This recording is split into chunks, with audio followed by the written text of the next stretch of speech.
Good afternoon, this is Chris Brown. I'm speaking from my study in London. In case you haven't met me before, I'm the author of 9 backgammon books. I'm the Times columnist for backgammon. I represented the UK in backgammon, and since I retired from IBM, a lot of my time is spent doing things in and around backgammon. So every year I attend the Cotswolds tournament at the end of January in Rodborough in the Cotswolds area of the United Kingdom, and every year on Friday evening I give a lecture. Once I return to my home, I then record the lecture and put it up on my YouTube channel, so that is what is happening here. So without further ado, let us enter this year's Cotswolds lecture. Just put that in. Slideshow, open the start. Okay, here we go. Right, so this year's lecture is entitled 10,000 Hours, and I'll explain that title in a moment. The picture that you see in front of you is Paul McGreal, the author of Backgammon, the seminal work from 1976, more of which later. He's pictured here in his New York apartment working on the book. You'll notice no computers, no mobile phones, a small portable backgammon board, a lot of pen and paper, and that's how they did things in 1976. So where does 10,000 Hours come from? Well, this comes from Malcolm Gladwell's book Outliers, which is, as it says there, the story of success. This is looking at how individuals and businesses become successful and why they become successful. He did a lot of work in the book, and obviously we're not going to cover much of it today, but the key point that he wanted to put across was he took a group of 600 musicians and categorized them into various ways. One of the things he looked at was the number of hours they put into their profession. And he ended up with a group of people who went on to become teachers. He ended up with another group of people who went on to become players in the orchestra, and he ended up with a small group of people who went on to become soloists. And yes, there are a lot of differences between them for various things, social backgrounds, etc., etc. But the key thing that separated the soloists from the rest was the number of hours of practice that they put into their profession to make them good. And hence he came up with the phrase, if you want to shine, put in 10,000 hours. To put that in context, at a 40-hour week, that's 250 weeks or 5 years, roughly, of solid work to achieve what you want to achieve. And not everybody is prepared to do that, which is not unreasonable. However, if you want a couple of examples, so the Williams sisters at tennis put in thousands of hours of practice for their father. David Beckham in football put in, again, hundreds, maybe thousands of hours of practice. When everybody else had gone home, he was out there practicing free kicks and corners. And there are examples from all walks of life of people who've done this. Obviously, there are physical limitations on some professions which you might want to take up.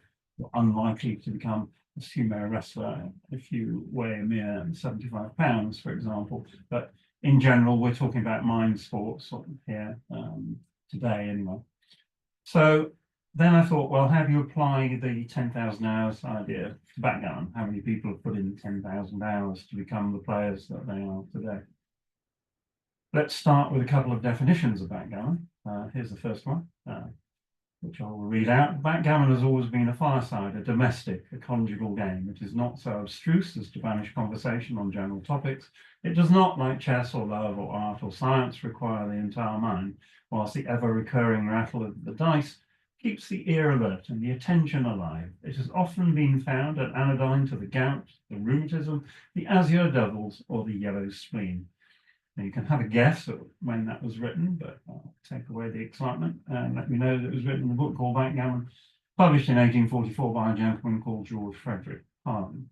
So backgammon at that point was sort of very low-level type parlour game. It wasn't taken very seriously by anybody, except the people who played it for money, obviously.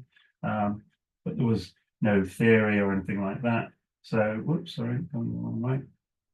So that's an 1844 definition. Let's move forward in time a little bit and try this one. So this is from Paul McGreal, who we've already met. I'm always at war with luck and disorder. I'm always trying to impose my will over the randomness of the dice, over what seemingly has no structure.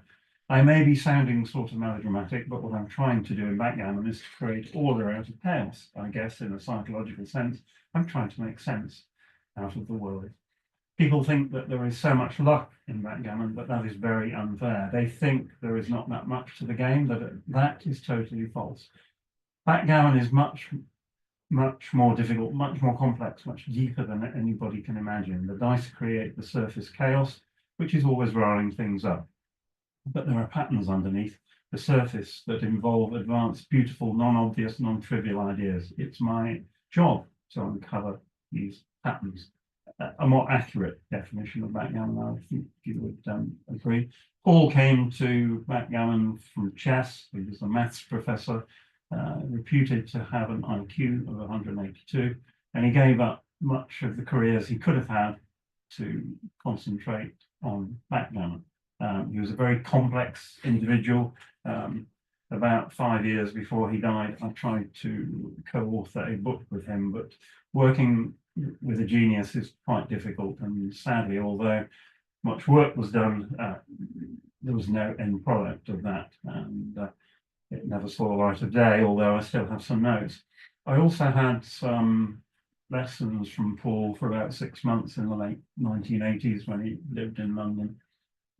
I shared those lessons with an old colleague of mine, Barry McAdam, who sadly is no longer with us. But 2 hours with Paul hurt your mind, basically. He would shoot off in various directions, not all of them completely logical, but in the end, he brought it back to a sense of logic. He was a fantastic teacher. There was no other word for it.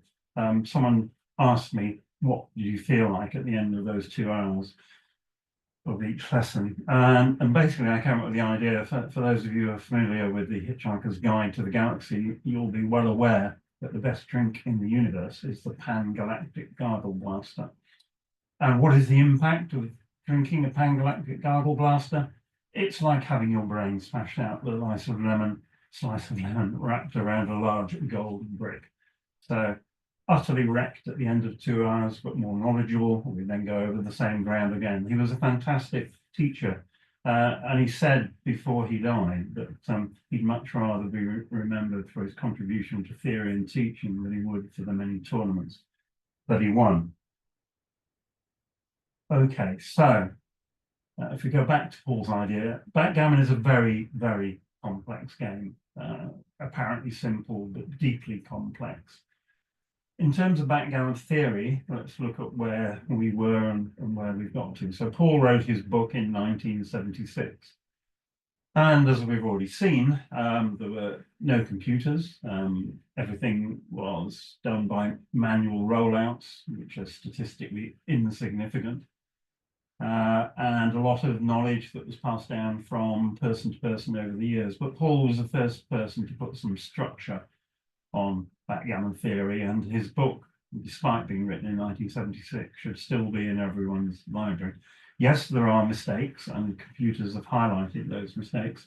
So in conjunction with that book, you need to read Jeremy Beguy's 2001 book, Classic Backgammon Revisited, which looks at the errors made by Paul and other people like Joe Dweck and Barclay Cook and so on.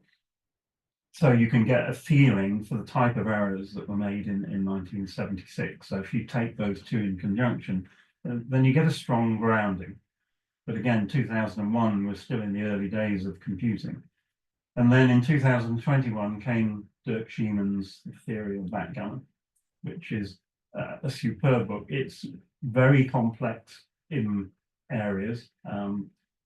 I have a maths degree, and you need a maths degree or a deep level of understanding of mathematics for part of it. That doesn't mean you won't get anything out of it, however. He sets out the basic ideas of the theory of backgammon as seen in 2021. It takes time to read, and it takes time to read it twice or 3 times, which is probably what you need to do. But McGreal and Schumann basically bookend backgammon theory, and then you come to a remark by Jeremy Paul, the guy, which he puts in his book. The pendulum of style continues to swing throughout the modern era, but the art gets shorter as progress is made. So at the moment, we're taking only incremental steps in terms of advancing backgammon theory, but even the small steps are very much worthwhile. You would not expect any radical changes, now that we've got computers to assist us. But you never know what might happen and what some AI tool might bring to the party in later years. But those are the 3 books I think should be in everybody's library in terms of basic backgammon theory. So the first person to put sort of the 10,000 hours idea into backgammon was a guy called John Roysett, who won the World Championship in 2003. It was generally reckoned around that time that it would take you 10 years to become a world-class player, but people were already looking for ways to short-circuit that. So again, we've got the 10,000 hours idea. You need to short-circuit it if you're going to get there in a reasonable time. But John lived within the Arctic Circle, so there weren't that many people to play. So what he decided to do was to bury himself up there for a couple of years and just play Jellyfish, the first of the commercial bots meaning computer program, as applied to backgammon. And he went and basically just played the computer for 18 months to 2 years to hone his game. And as a result of that, he became a much stronger player and reached the World Championship final in Monte Carlo in 2003, where he played Masha Tassona. And this is a little bit of backstory, if you like, to Roysett's success. The score reached 17-all in a match to 25 points. Red, who was Tassona, had just rolled about 3 doubles from memory. I was actually in the audience in Monte Carlo to reach this position. So it's 17-all. The pip count is 65 to 76, but the pip count isn't pure because of Red's structure. Should he redouble? Should White take? Now, the backstory to this is that there was a bookmaker at Monte Carlo that year, and he had taken a bet on Tassona of €400 at 400 to 1 before the tournament started. So he stood to be paying out €16,000 if Tassona could bring the match home. So again, there were no clocks in 2003, and I remember sitting in the audience and Tassona, obviously Tassona redoubled to 4, and Roysett spent, I would think, virtually 10 minutes looking at this position. And you can apply various formulae to this, and we'll talk a bit more about that later on. And in the end, he took the redouble, at which point the bookmaker went a nasty shade of green in the audience. Anyway, from this position, Red rolled double 2 and played 8 to 6 and 3 checkers off. And then Tassona, Roysett, to huge cheers from the crowd, rolled double 6. 2 in, 2 off. A couple of rolls later, he rolled double 5. And then Tassona could not take the redouble to 8. The rest of the match was an anticlimax, and Roysett won. I'm not sure what it proves, but it's a good story. And it also proved that some of the learning that he'd done to get to the World Championship final was then applied to this position. Sorry, but flipped the screen. If you put this into XG, which you do, and on all the positions in here, you'll get the answer to the problems. And it's a redouble, and it's a tiny pass. Technically, it's a tiny pass, but it's perhaps practically a take, because Roysett took and won this game, and basically Tassona was broken by this game. and he did not play very well for the last 3 games. So he invested a tiny amount of equity to actually bring home the World Championship. Okay.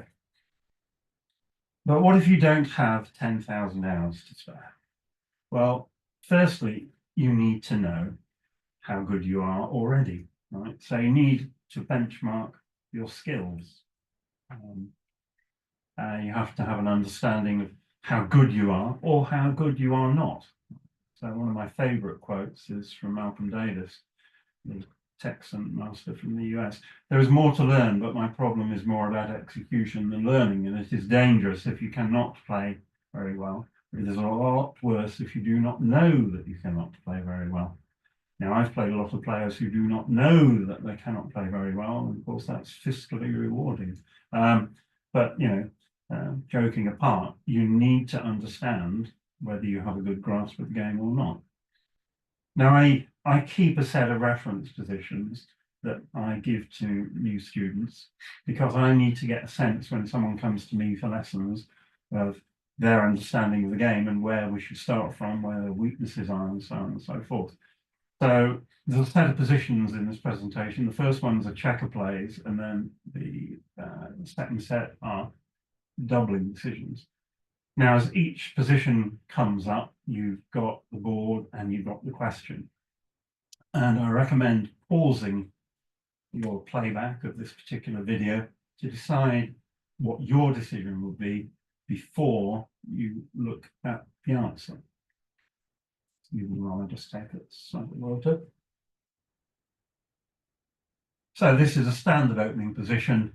White is split with a 3-2, played 24-21 and 13-11. How does red play 2-1? Anyone who's played the game for a reasonable amount of time will know this because it's a known position. And the answer is 24-23, 6-4. You must hit to take the tempo from white.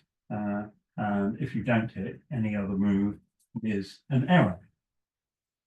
I think most people would get that right in the modern world, but I've certainly had students come to me who don't get it right. So that's the first test. And with these positions and the doubling decisions, as we go through, they get harder. So just be warned. So the correct play is 24-23, 6-4, hit and split. The second position is a bit more difficult. So how should red play 4-3? He's doubled. So how do you bring this game home? Well, what gives you your best chance to bring this game home would be a much better question. We can have 6-2 as a hit, but then where's the 3? You can play 8-1 for safety. You can bring a checker in 13-6. That's clearing the midpoint at a point where white still has a broken board. The correct play, as you can see here, is to bring both checkers down from the midpoint. This is a duplication play. It clears the most difficult point at a time when white does not have a strong board. It duplicates the 2s and 3s that white needs to make his board, and it dismantles probably the most difficult point that red has got to dismantle in terms of bringing the game home, and he is ahead in the race. Now, again, I will give this position to students. And now we're into the sort of 50-50 area of whether people will get it right or not. So it's a step change up from the first example. But you can see from the right, which is the XG rollout, that any play other than the correct play is now a blunder. So if you're not familiar with XG rollouts, a move in black is good, a move in green is an error, sort of acceptable, and a move in red is a blunder, which is not acceptable. So as you can see, the only move that XG will allow you to make is 13-10, 13-9. Now we get into a more difficult problem. Money game, cubes in the middle, strangely. But how should red play 5-4? Then now playing containment positions is very difficult. You seek to block your opponent's big doubles. You wait for him to come to you so that you can keep hitting and you build a prime somewhere. So how do you play 5-4? Well, the obvious move is to make the 4 point, but then red is playing with islands of checkers, has 4 blocks, and even one return hit from white could spell the end and could spell a gammon. So 9-4, 8-4 is the gut reaction move, but is the completely wrong technique for this position. And basically the answer is to flood the outfield with 21-17, 21-16, being the best move. Do my students know about containment? Do they know the basic strategies? Do they know how to play it? So I get a measure then of whether the person I'm trying to teach understands this type of position. Okay, so oops. The correct play 21-17, 21-16. And then you get a much more difficult problem because now we've introduced match play. Match play is by far the best form of backgammon. It's the most challenging, it's the most complex, but it's also the most rewarding. This position came up last year in the match with the UK teams. I apologise, I can't remember the opponents, may well have been Iceland. So how would you play double one as red? So take a moment to think about that, stop the video. So if the cube was live, then the answer would be different, but this is double match point. So the cube can't be used, gammons don't count. How do you play it? So if you could win a gammon and it was valuable, then you would hit the white checker on the 9 point, because that would increase the percentage of gammons that you win. But this is not, sorry, the gammons don't count. So now you have to think, well, what is my strategy here? And basically you want to get your checkers in, get them off. You'd love to make the 4 point, but you can't do that with this particular roll. So how should you play it? And one of the things you have to consider is whether the 8 point is an asset or a liability, because it will be the most difficult point to clear against white's anchor on your 2 point, which leads us towards the right sort of answer. And in fact, if you look at the answer, then clearing the 8 point is the correct technique for this particular position. If you hit the white checker on red's 9 point, then you're in error country. Now, this is a very difficult to play to find, and it's very difficult to find in the heat of the moment when your clock is running. Very few people will get this problem right, but I put it into the mix just to see how a student basically analyzes. So I get them to talk me through it as to how they analyze this position, and then I get some measure of what they're thinking about in positions of this type. So there are 2 viable moves, 8-7, 8-5, or 8-6 twice, but clearing the 8 point is the fundamental thing that I'm looking for when I'm looking at this sort of position. Okay, that was fun. Now then, along the same lines, can you count? So the pip count basically informs your strategy and tactics. It's crucial to many doubling decisions. It did not appear in diagrams until the mid-1980s, and then only sporadically. Now, everyone can count, despite what you may think. We all went to school, we all learned to count. Some people find counting very easy. Some people find it very difficult. But that doesn't mean you can't do it. And again, if you're just playing casual games, maybe it doesn't matter. But if you want to become good, if you want to spend some of your 10,000 hours, you need to practice. So learn some shortcuts. Practice counting, I recommend 10 positions a day. I have a student who's a maths tutor. If he's listening, he'll recognize himself.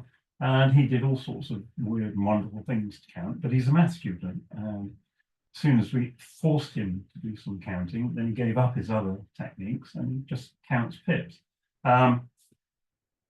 You should be able to do a pip count. after a few hours practice. You may not like or enjoy the practice, but that doesn't mean you shouldn't do it. I have a couple of shortcuts, which I'll just mention here. Basically, the first one, if we go back to the Hitchhiker's Guide to the Galaxy, a closed board is 42 pips, the answer to life, the universe, and everything. So when you have that structure or a variant thereof, so if you've got that structure plus 1 on the 6 point, you know the answer is 48. So it's very straightforward, quick to do, saves a lot of time. Secondly, if you have contiguous points, you don't need to count all of them. You take the value of the middle point and multiply by the number of points. So in Red's case here, it's got 3 checkers on the 6 point, 3 6s are 18. There are 5 contiguous points, 5 18s are 90. And you can do the same for white if you wanted to. Middle point is 4 point, 3 4s are 12, 5 12s are 60, and you get into the pip count. I can't stress how important it is to be able to do a pip count, and therefore take the time to practice. Use up some of your 10,000 hours, and even if you hate it, it's surprisingly how adept you can become quite quickly at doing it. It may be something you thought you can't do, but believe me, everybody can count. Okay, but you get serious errors from time to time. This is a world championship final between Petko Kostadinov and Eli Roime. The score's 13 all to 19. Now, what's the cube action? So again, stop the video, take 10 to 15 seconds, 30 seconds, whatever you need to do it, and do the pip counts. So let's hope you've taken the time to do that. Now, Red was pet carding, and he hadn't had much sleep the night before, but he counted the position 3 times just to make sure that he was correct. And then he doubled on the grounds that he had a 10 pip lead. Roime had some sleep, and he counted it 3 times, and he got it wrong 3 times. So it will now just add the pip counts. So 70 all. So obviously no redouble, and if redouble, clearly a take, particularly with Red's very poor structure of 4 checkers on the ace point. But what actually happened is that Petko redoubled and Roime dropped because they both miscounted the position 3 times. So even World Championship quality players make mistakes. You can't avoid making mistakes because everybody does, but take your time, get it right. So you don't need to count all the time. You can also keep a running count. So once you've done the count, you keep the 2 figures in your head and subtracting each time, and that can save you time as well. So count when it's important, when it informs your decision. And basically, there are 5 levels of pip counts and doubling. So for the first thousands of years of people playing backgammon, no one did a pip count. It was all done by visual inspection and comparative counting. And then we get to the point of using 10% as a guideline. So you can double if you're 10% ahead, you can take if you're 10% behind. Very broad brush way of doing it. Intermediate level, you apply the 8, 9, 12 rule. So you can double when you're 8% ahead, redouble when you're 9% ahead, because you have to be stronger to redouble because you're giving away something you already earn. And you can take until you're 12% behind. And that rule will do for the vast majority of people. But if you really want to be good, then you need to use expert level counting. So this is the Ward formula with Trice's rule 62. Now, I'm not going to, that goes beyond the bounds of this presentation. If you go on my website, www.chrisbraybackgammon.com, and download the paper on racing formula, you will get all the necessary information on how to use the Ward formula. That is what most of the top players use to make their decisions. And people at that level will also have a reasonable or rudimentary, maybe reasonable knowledge of match equities, which comes into calculations in match play. At the world class level, this thing called effective pip counts. XG gives you an effective pip count for positions where all the checkers are in the home boards. Price had a lot of other formulae which are quite useful. So what's called stack and straggler positions. Reichhardt's formula is a subtle variation on the Ward formula. It's not used by many people, but again, it's in the paper. And a full understanding and application of match equity charts. And again, there are references in the back of this presentation to the works of Kit Woolsey, who put in a lot of work on that particular area.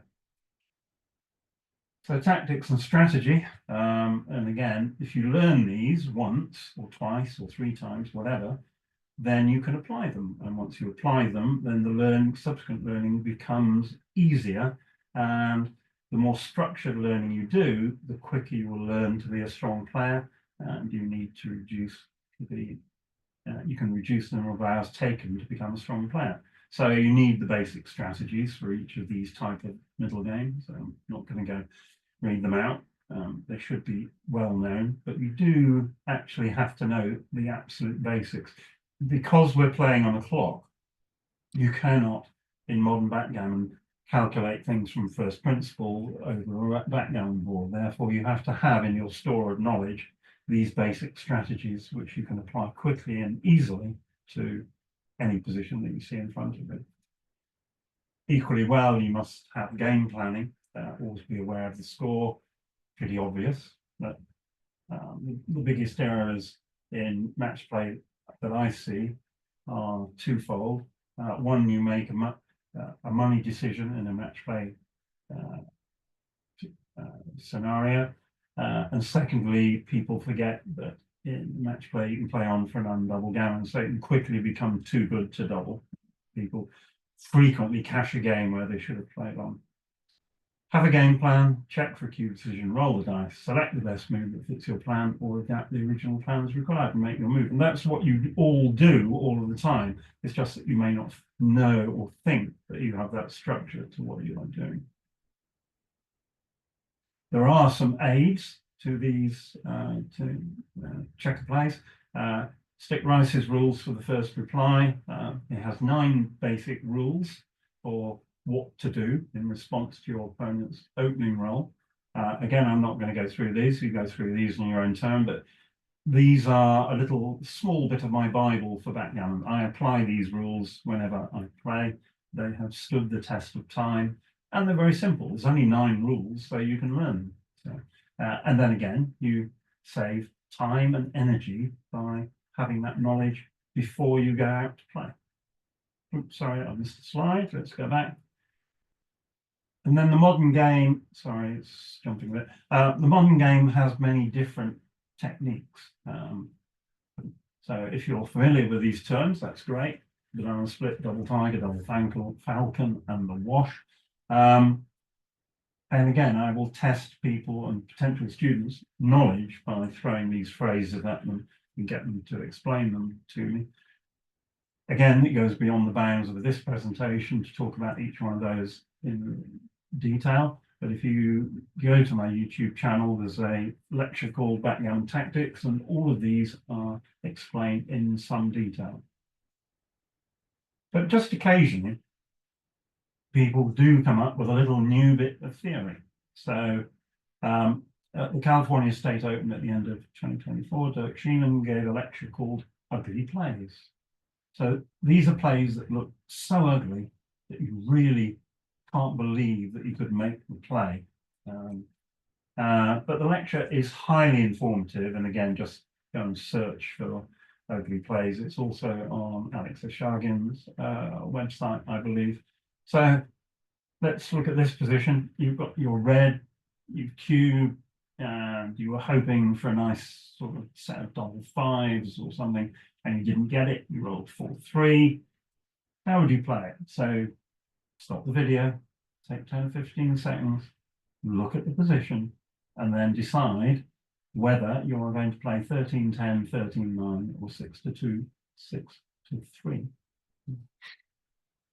So Hopefully you stopped the video and you've now come back, and let's look at the answer. And remarkably, the answer to this problem is to play 63, 62. White's board is very powerful, and you hit pretty much loses immediately. And 13, 10, 13, 9 is nearly a blunder. Remarkable position, I think. But then as Dirk does in his lecture, you have to look a bit more deeply.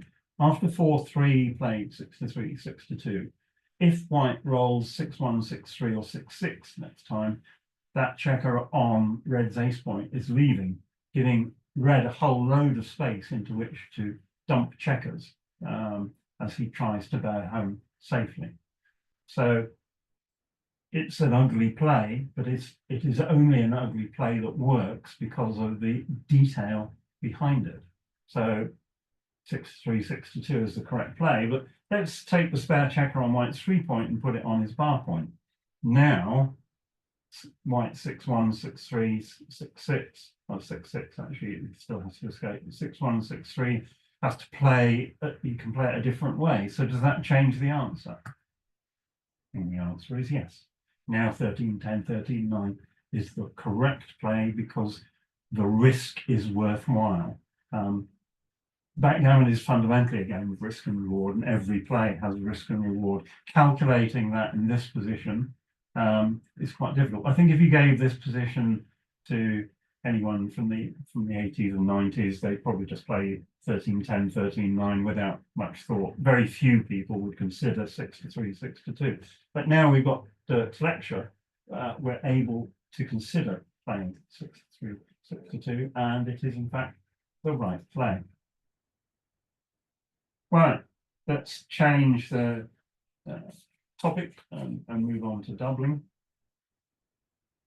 So, back to Paul.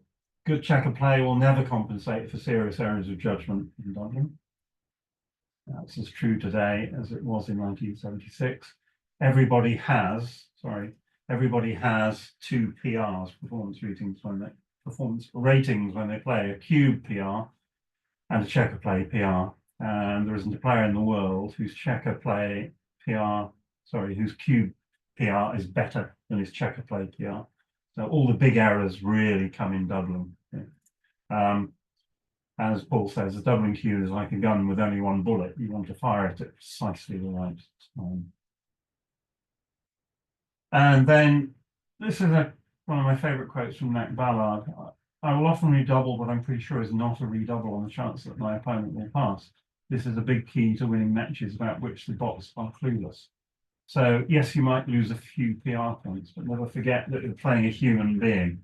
Human beings wilt under pressure, and I've given many a double which I thought was a bit dodgy, only to see it pass. And particularly when the cube gets up to 4, people get very nervous. And when it gets to 8, they get very, very nervous. So never forget that you're playing a human being, at least most of the time, and that you need to take the opponent factor into consideration. So let's try a few basic doubling problems. So we start with an easy one. White has opened with a 4-3, red rolled double 5, white has stayed on the line. This is a known position, which everyone should have in their locker. This is double and take. All of these early, or a lot of these early positions, and a lot of early positions in general, are dealt with in Kit Wolsey's Backgammon Encyclopedia Volume 1, which was out of print because they lost the proofs and it was written a long time ago, but it's now available through Justin Noel at the Backgammon University. So that's great. Because again, you just shortcut the time taken to learn these things. I know all the double 5 positions, I know all the double 4, double 3 positions as to whether they're doubles and takes. So I've just learned those. That's something hopefully I'll remember forever. So that was an easy one, double and take. Now holding game. Red leads by 15 pips. This is a classic holding game. White owns the red's 5 point, has a good board, no checkers out of play, good structure. And interestingly, I learned something here because this position I think came up in the UBC, the Ultimate Backgammon Championship at the end of 2024. I had always thought that you needed to be 18 to 20 pips up to double this position. And that's what I played with most of my life because I hadn't checked it for 10 or 15 years.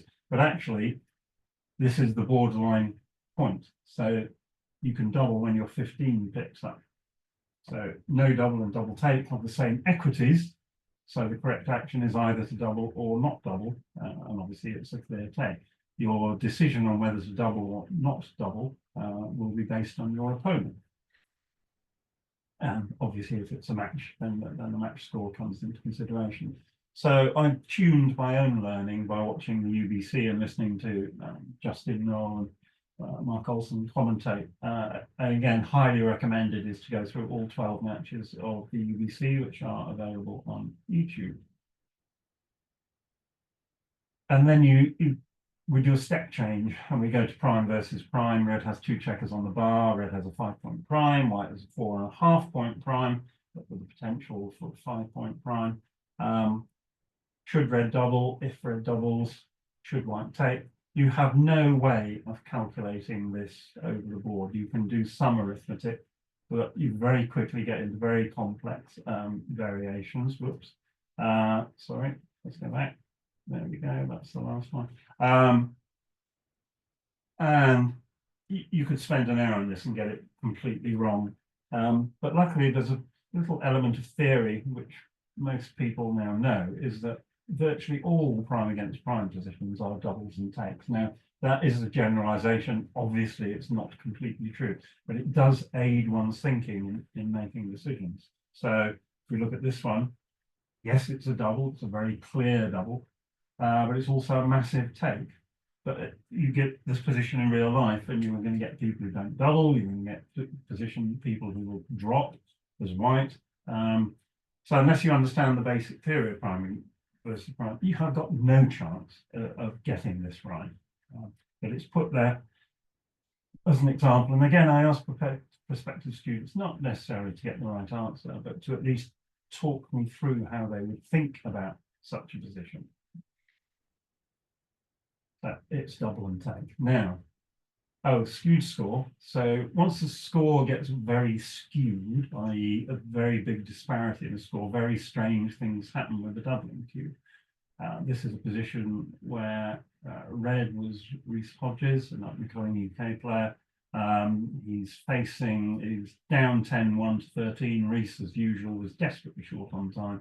And his opponent redoubled to 4 in this position. So again, take a few minutes, or 15 seconds, 30 seconds, 60 seconds, whatever you need.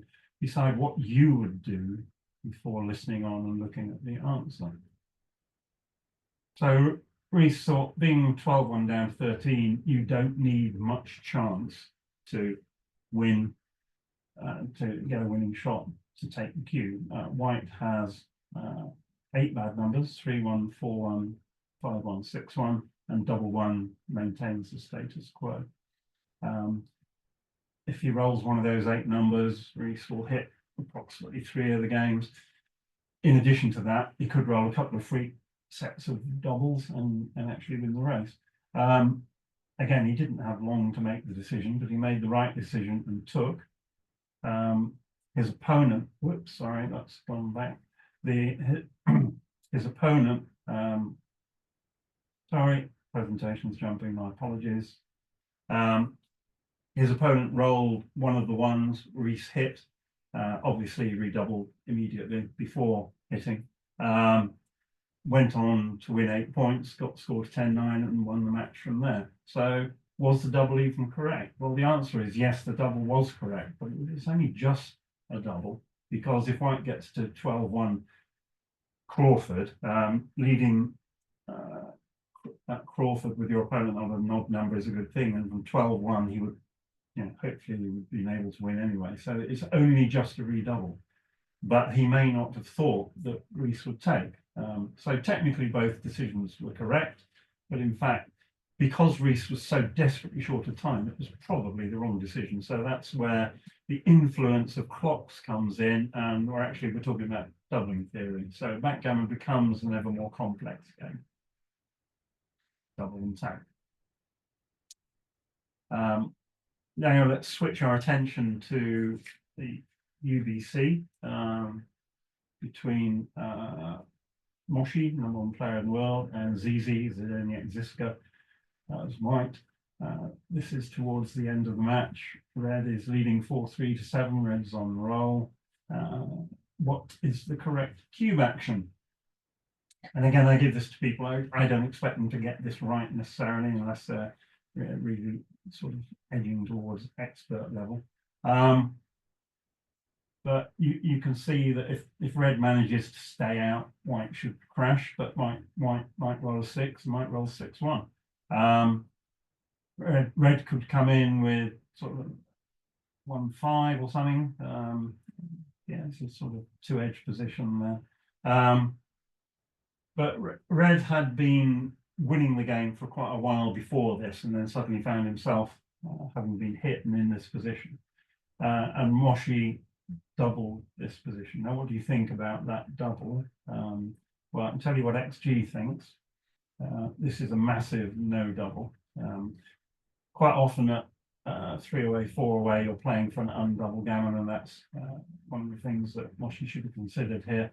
But you can see from the statistics that he only wins 58% of the time.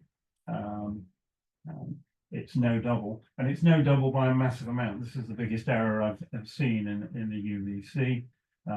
Clearly, it's a take, and I'm just trying to remember the sequence. I think he stayed out, and then ZZ White redoubled immediately, which was also an error, but only a blunder, but only a small blunder in Nelson.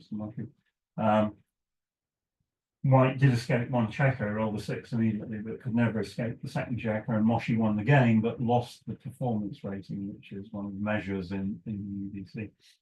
And that double basically killed his chance of winning the PR point in that particular game, and ultimately ended up in costing him the UBC title. So a huge error by an experienced professional, but it was his 12th 7-point match in 3 days, and he'd had a long tournament cycle of games and tournaments throughout the year. So he's probably just exhausted, basically, at the end of a very long, hard season. It's not the sort of mistake you'd expect someone like Moshi to make. And now, finally, we get, in terms of cube action and the things for you to test for yourselves, we come to this position. This position was sent to me by a colleague, and I can't remember who, so my apologies for that. It comes from a presentation by Dan Rivera and Dirk Schiemann. And the presentation is all about levels of complexity with doubling, and this was sort of level 5 and 5.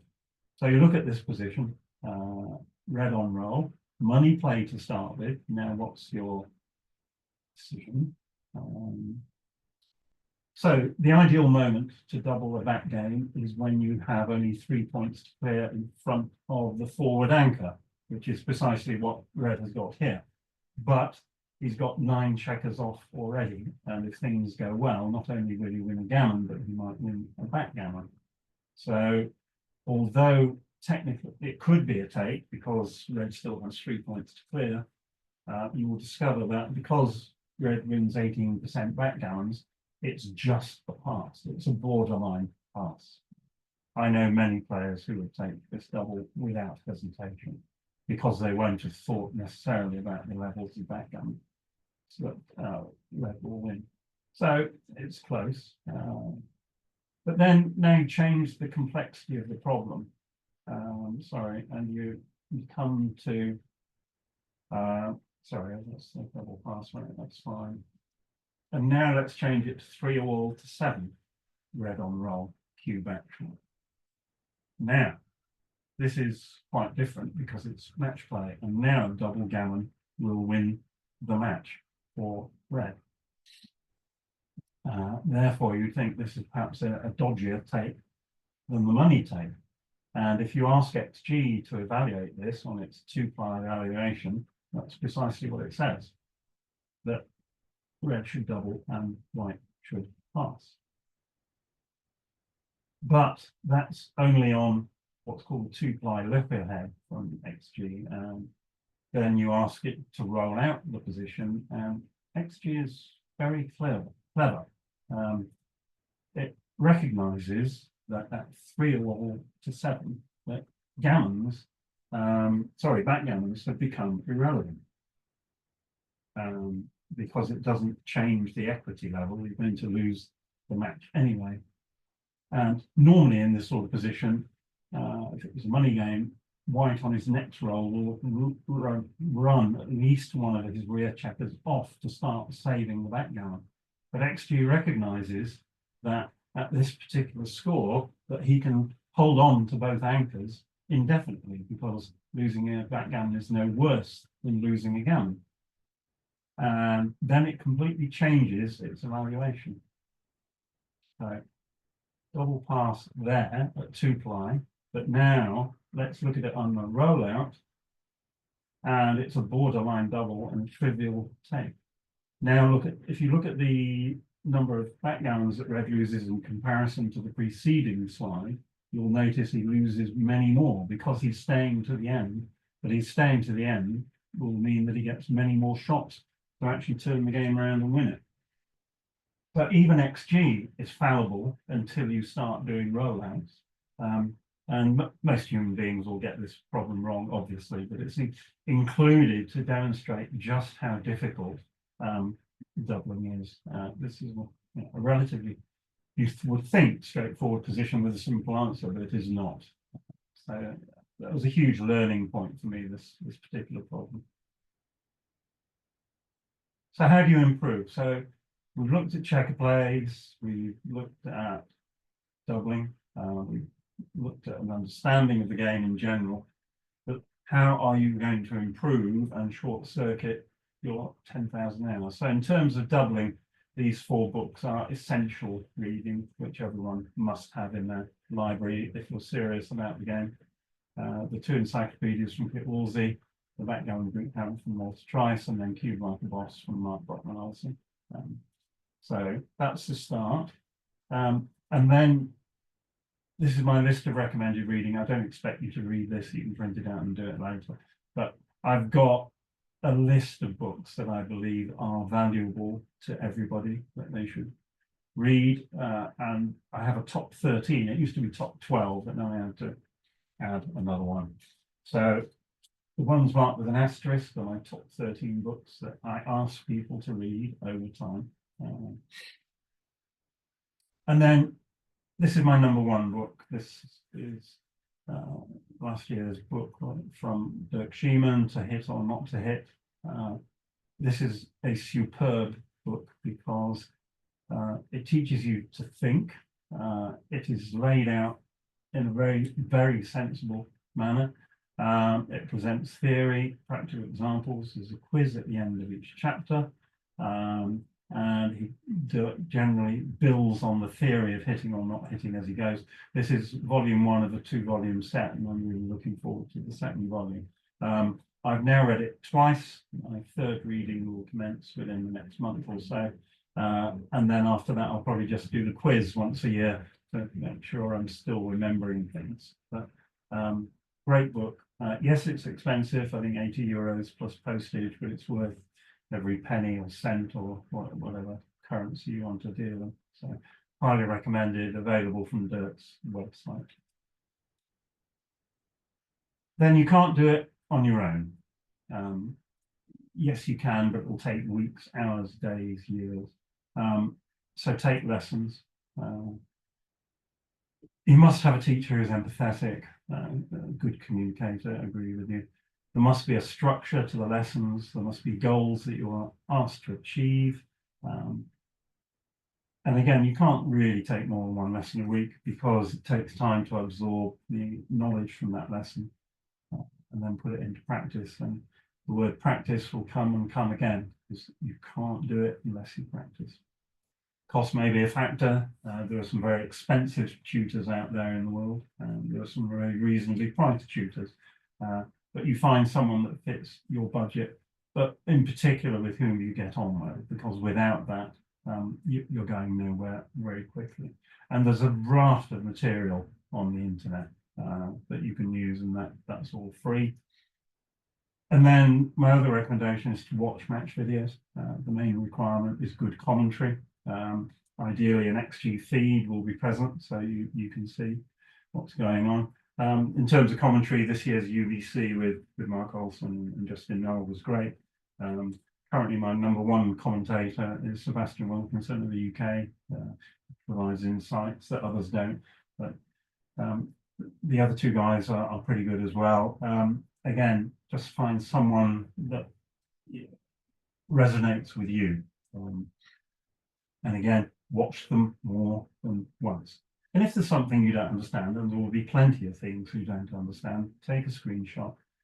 For later analysis, either by yourself using XG or discussion with your tutor. I have several students, and we start each lesson with a 15-minute slot of going through positions that they have had a problem with or made a mistake in the preceding week or month, or however long since the last lesson. So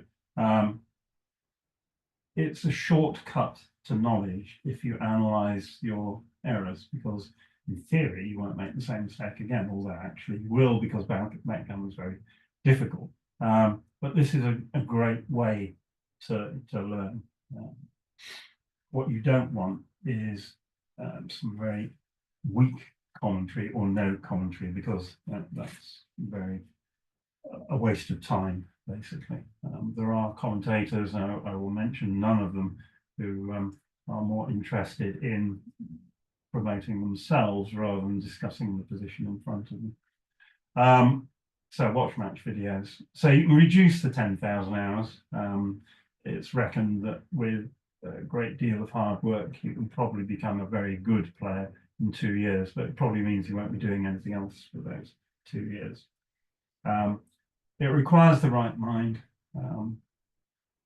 Again, the ability to quickly calculate pip counts, understand the theory of the game and apply that is given to some and not to others. So if you struggle, then you will reach a certain level, but you may not be able to go beyond it.